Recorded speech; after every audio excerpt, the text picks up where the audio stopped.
Kung may AI na, mawawala na ba ang mga direct seller? Ito ang sagot, hindi. Pero mag-iiba ang laro, and that's exciting. Hi, ako si Abs Lindon, and today pag-uusapan natin kung paano magiging secret weapon ng AI ang mga top performing direct sellers. Yup, hindi ka kalaban ng AI. Kasama mo yan sa mission mong magbenta, mag-closing at mag-level up sa kita. AI equals automated intelligence. Pero sa sales, ang ibig sabihin nito ay alam agad ang prospects mo. I-level up ang follow-ups mo. Paano? Ganito.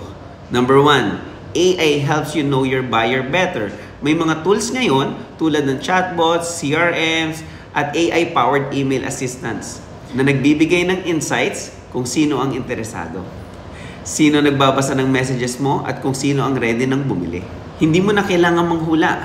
AI gives you real-time data para alam mong si Ate Marites curious lang, pero si Kuya Jun may budget at naghahanap talaga ng produkto mo. Number 2, AI saves you time for real conversations. Bakit pa magta-type ng paulit-ulit ng hi po? Baka po interesado kayo kung pwede namang automated.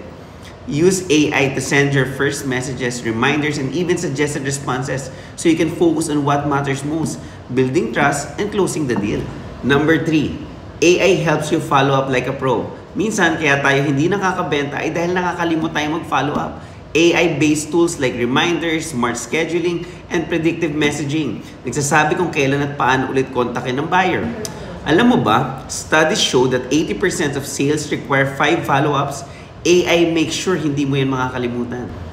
Real talk, ang AI hindi yan kapalit mo. Assistant mo yan. Ang benta, nasa connection pa rin. Pero ang AI, nasa execution at efficiency. So ang tanong, gagamitin mo ba ang AI para bumenta ng mas matalino?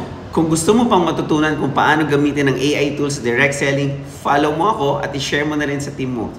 Remember, ang benta ay hindi tungkol sa sipag lang, kundi sa talinong may AI.